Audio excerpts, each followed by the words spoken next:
Hello, Ulman Cancer Fund supporters. We are so excited that we'll be running bone marrow drives at the University of Maryland in support of Team Tyler. Many leukemia and blood cancer patients need bone marrow transplants in order to have a chance at life. 6 out of 10 patients will not receive a life-saving transplant because they do not have a match.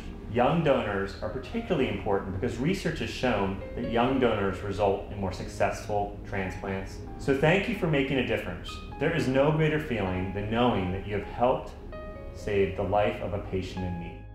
Hi, I'm Christina and I'm a leukemia survivor and an Ulman Scholar. I'm excited about running a drive at my school because I know that more names on the database means more lives saved.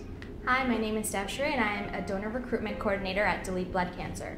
Every day I register new donors in hopes to having patients find life-saving matches. My name is Eric Sauer. I'm the founder of the nonprofit There Goes My Hero.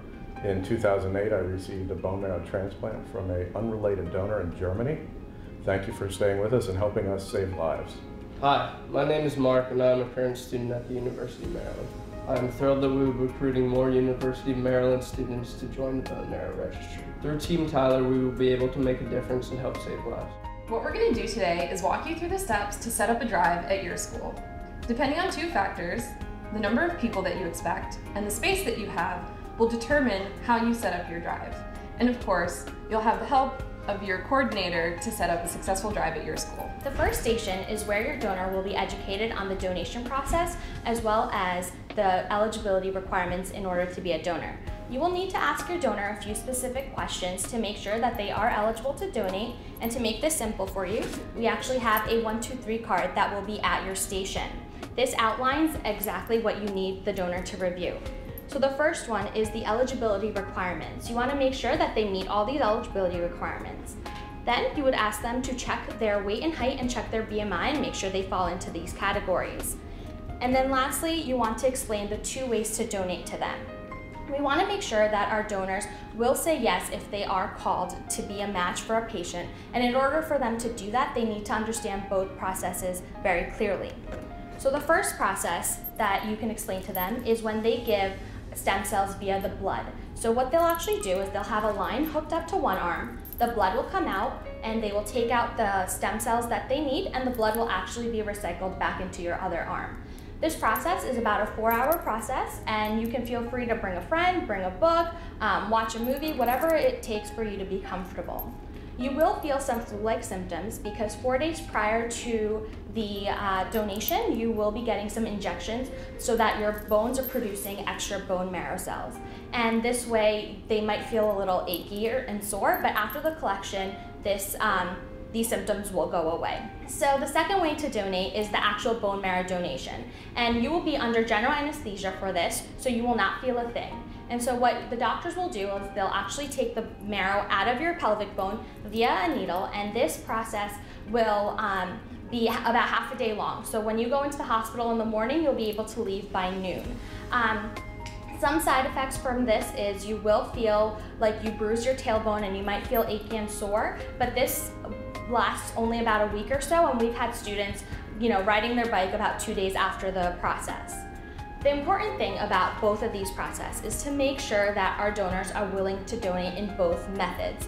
We want to ask them if they were asked to be a donor tomorrow, would their answer be yes or no? If they say yes, then that's great, and we can have them fill out the registration form and go on with the process. If they do say no, we do ask them to take some time, think about it, and if they do change their mind and want to donate, they can do so online at www.deletebloodcancer.org at any time. This is the registration form. Make sure you enter your drive code in the top right corner. Now I'm going to double check to make sure the student has filled the form out as thoroughly as possible. The contact information, ancestry, and alternate contact information are extremely important.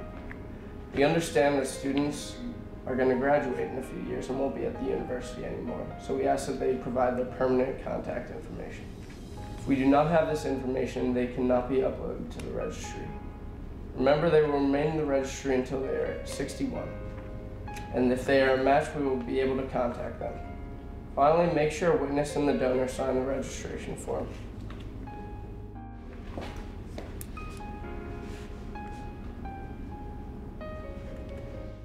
once the registration form is filled out completely, the donor will come to the swabbing station and hand you the registration form. The thing you want to do first before you begin is take one of the stickers off the registration form and adhere it to a swab envelope. The swab envelope has a gray box that says place barcode sticker here, so you would put that there, like so. And I'm just gonna ask Abby to gargle and swish this water and just swallow it, just so we can get any food particles out of your mouth. And then I'm gonna give her the cheek swabs. It's very important that we do not touch, as volunteers, that we do not touch these swabs, so I'm gonna ask her to take them out. So you're going to just do 20 to 30 seconds, firm strokes on the inside of your cheeks. And you can be funny, you can encourage them, count it down, make a big hoopla out of it, and make it exciting for them. And so after she's done swabbing, I'm going to just hold this open for her so she can put the swabs in there and making sure that I don't come in contact with it. Perfect. Thank you. You just take off the little sticker on the envelope, adhere it, and she is good to go and moving on to the next process. So after we have completed the swabbing, the next important thing to do is to notice that there's another sticker on the form. You're going to take that sticker and adhere it to the back of the donor card. And this card I'm going to give Abby, so in case she ever has any questions or needs to contact Delete Blood Cancer, she can use this. So I'm going to give you this card, as well as this is your copy of the registration form. And I make sure everything is filled out correctly and you're good to go. Thank you. College drives can choose to set up an additional station. This is where you could give out freebies, snacks, or even take monetary donations. Everyone knows that college students don't have a lot of money, but keep in mind that Delete Blood Cancer is paying the $65 registration fee for each person swabbed to be entered into the national database. Any monetary contributions that are taken on the day of the drive will go directly towards that fee. And remember, thank people for getting their cheek swabbed and that they've made the first step in saving a patient's life. Thank you. One of the best things that you can do is give a little bit of yourself to help somebody in need. Every day I help patients find their life-saving matches because I want to make a difference. Bone marrow donation sounds frightening, but my brother would tell you that it's not as scary as it sounds and that he would do it again tomorrow. I hope to donate to help save a patient's life because I think it would make a difference. Swab a Turk, save a life. Hi, I'm Brenda Fries, head women's basketball coach at the University of Maryland. My son Tyler was diagnosed with ALL in 2010. I am thrilled to report that Tyler is on the road to recovery and is expected to make a full recovery.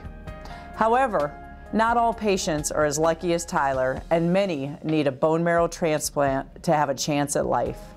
I would personally like to thank all the Ulman Scholars for making a difference and helping save lives. So on behalf of Delete Blood Cancer, And on behalf of There Goes My Hero, And the Ulman Cancer Fund for Young Adults, we'd like to say thank you.